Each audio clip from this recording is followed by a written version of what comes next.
Hello বন্ধুরা, তো চলে এলাম আজকে একটা মিনি ব্লগ নিয়ে। তো অনেক দিন তোমাদের সাথে কোনো ভিডিও শেয়ার করা হয় না, তো আজকে ভাবলাম তোমাদের সাথে একটা ছোট্ট ভিডিও শেয়ার করি। তো আমি কোথায় যাচ্ছি আর কেন যাচ্ছি, তো তোমরা ভিডিওটা দেখতে থাকো, আশা করছি তোমাদের ভালো লাগবে। তো আমি দেখো এখন স্টেশনে বসে আছি, এখন কিন্তু প্রায় বাজে 3টে। তো আমি এখন যাব মসলন্দপুর স্টেশন একজনকে নিতে। আর ওর পরীক্ষা পড়েছে দমদম, আর আমার দিদির বাড়ি যেহেতু ব্যারাকপুরে, তো ওকে বললাম যে তোর বাড়ি থেকে আসতে তো প্রায় 4.5 ঘন্টা মতো টাইম লাগে, তো তুই দমদম আমার দিদির বাড়ি থেকে পরীক্ষাটা দিতে যা। তো ও বলছে আমি কি করে যাব, আমি চিনি না। তো আমি বললাম ঠিক আছে, তাহলে তুই মসলন্দপুর অবধি আয়, তারপরে ওখান থেকে তোকে নিয়ে যাব। তো যাই হোক, আমাকে উল্টোভাবে আবার যেতে হচ্ছে সেই মসলন্দপুর। তো ও ওখানে বসে আছে আর আমি এখনও যাইনি, পৌঁছাইনি। এখন বাজে প্রায় 3টে মতো। তো প্রায় ট্রেনে 1 ঘন্টা মতো ছিলাম, তারপরে কিন্তু মসলন্দপুর স্টেশনে আমি পৌঁছে গেছি। আর ট্রেনটায় এতটা ভিড় ছিল আর কোনো ভিডিও করতে পারিনি, আর দাঁড়িয়ে দাঁড়িয়েও এসেছি, বসার জায়গা পাইনি। তো ও হচ্ছে আমার দিদির মেয়ে, মানে আমার মাসির মেয়ে, আমার দিদি হয় তার মেয়ে।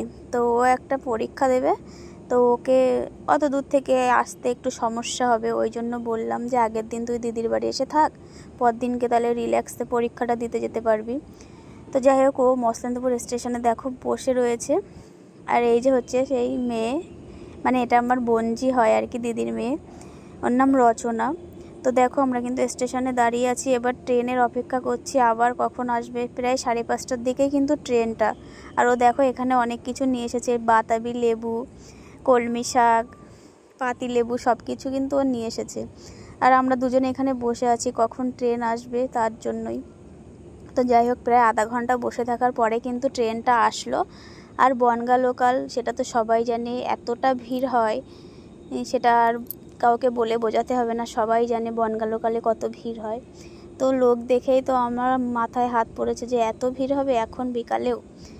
তো যাই হোক, ট্রেনে কিন্তু আমরা উঠে পড়েছি আর বেশ কিছুটা দূরও চলে এসেছি। এটা কিন্তু দত্তপুকুর স্টেশন। তো যাই হোক, একটু একটু করে দেখছি ভিড়টা কমছে।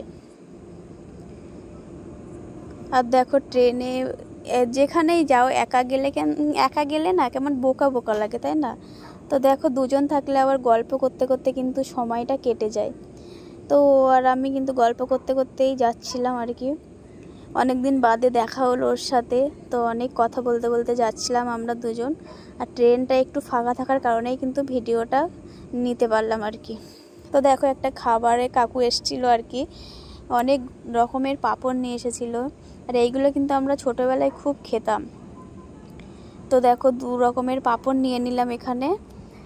একটা কিন্তু আমার দিদির মেয়ে খুব পছন্দ করে, তো ওর জন্য একটা ওই আঙুল আঙুল পাঁপড়গুলো ওই নিলাম 2 প্যাকেট, আর একটা নিলাম যে এই মশলা দেওয়া একটা পাঁপড়। তো আমরা কিন্তু দুজনেই পাঁপড় খেতে খেতে গল্প করতে করতে যাচ্ছি আর কি। অনেকটাই কষ্ট হচ্ছে কারণ গিয়ে আবার নিয়ে আসা। তো যাই হোক, দমদম কিন্তু প্রায় পৌঁছে গেছি আমরা। আর এই যে এখানে দাঁড়ায় না, এখানে দাঁড়ালেই সমস্যা, 5 মিনিট তো দাঁড়াবেই এখানে, আর যদি না দাঁড়ায় তাহলে তো সেটা দাঁড়াই না। তো তারপরে দেখো আমরা কিন্তু দমদম জংশনে নেমে পড়েছি। আর এখন প্রায় 6:45 বেজে গেছে, মানে 6:45 কি 40 এমন হবে আর কি। তো আমাদের মুখের অবস্থাটা তো দেখতেই পাচ্ছ, প্রচণ্ড গরম। যাই হোক, আমরা কিন্তু 1 নম্বরে চলে এসেছি। আর দেখো ট্রেনও কিন্তু চলে এসেছে নৈহাটি।